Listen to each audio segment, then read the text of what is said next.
Francis Ngannou keeps winning. He just secured the Tyson Fury fight. It is officially happening in standard boxing rules on October 28th in Saudi Arabia. I'm very interested why it's happening in Saudi, but the guy's becoming one of the richest fighters of all time. It's incredible to see an MMA fighter actually reach these heights. Not only did it get an otherworldly contract with the PFL, making insane amounts of money with insane amount of power in the space. It is one of the biggest MMA fight contracts in history, and he's getting the biggest boxing fight he could possibly get. And some people are questioning, why is the PFL letting Ngannou box? It's because it's a return on investment. If Ngannou goes out there and does something special and becomes a bigger star, it's only going to help the PFL. Of course, they're going to want him to go and fight Tyson Fury. If Ngannou comes back a bigger star, it's only going to help the PFL. Francis Ngannou has elevated to the top of the MMA scene and the boxing scene at the same time. If he loses, so what? He's supposed to. It's his first boxing fight. He's fighting the best heavyweight on the planet. He's supposed to lose this. But if he wins, he gets everything. He gets the payday from this and now more with other boxing fights. He can negotiate even further in his MMA career. He enters the boxing rankings probably. If Fury's titles are on the line, then he takes them too. He enters maybe the Hall of Fame in boxing. Other boxers will be lining up to fight the new top dog. There is only something to gain for Ngannou. There is nothing to lose at all, besides brain cells. I am so happy for Francis Ngannou. He's getting pretty much everything that he deserves as well, and he gets a crack at Tyson Fury. There is no losing situation here for Ngannou. Tyson's gonna beat him. That's gonna happen. But it doesn't matter, because not only does he get a fight with Fury, he got his foot in the door in professional boxing. This has always been his dream. This is what he's always wanted as a kid, to become a boxer, and he's going up against the best heavyweight on the planet. Now, it doesn't say how many rounds this is going to be. This is going to be a standard boxing fight. An agreement has been reached by Queensberry, Top Rank, and Ngannou's promotion, Gimmick Fight Promotions, partnering with Riyadh Season to host the event in Saudi Arabia. And this one's going to be really interesting because it is heavyweight.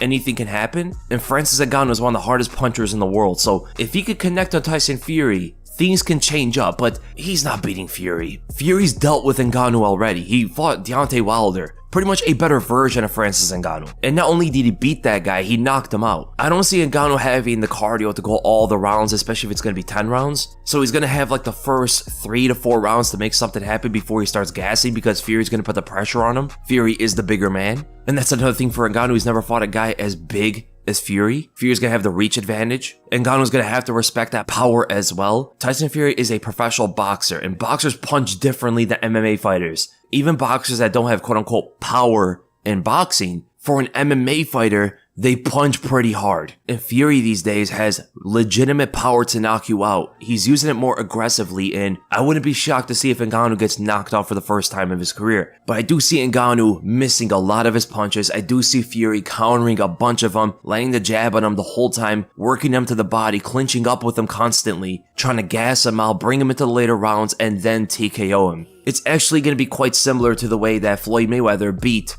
Conor McGregor, in my opinion. Fury and Floyd are both masterminds of the game. They are both technicians, but can you imagine the madness if Francis Ngannou knocks out Tyson Fury? He literally becomes one of the best heavyweights on the planet in boxing and MMA. Nobody has ever done that. The only guy that came close was Alistair Overeem for kickboxing and MMA. Francis Ngannou will become one of the biggest superstars in combat sports if he defeats Tyson Fury. And that's the upside other than just the payday for Ngannou. It's a huge if. I'm expecting Fury to be like a maybe minus 500, minus 700, somewhere around there, but Ngannou does have that puncher's chance at all times. That's the way he would win this. If he comes out here and just beats Fury technically, like he just shows up, puts his hands together well and starts putting combinations on him, good footwork, all that stuff, uses his athleticism against Fury to show something special. I mean, it's a wild dream to have, but it is always a possibility in the heavyweight division for Ngannou to beat anybody in the world, regardless of the striking sport. But yeah, man, amazing to see Francis Ngannou get this fight. Amazing to see him get even richer from combat sports, knowing his history. And one day I want to see that movie of his life if he wants to go and bring that out there. So I'm very excited to hear this news. We knew it was kind of brewing for a while. These two have been talking about fighting each other for a better part of a year, and it's finally happening. Credit to also Tyson Fury risking his position with this fight, because he doesn't need to take this. The guy is rich enough to retire. He's set his legacy in stone.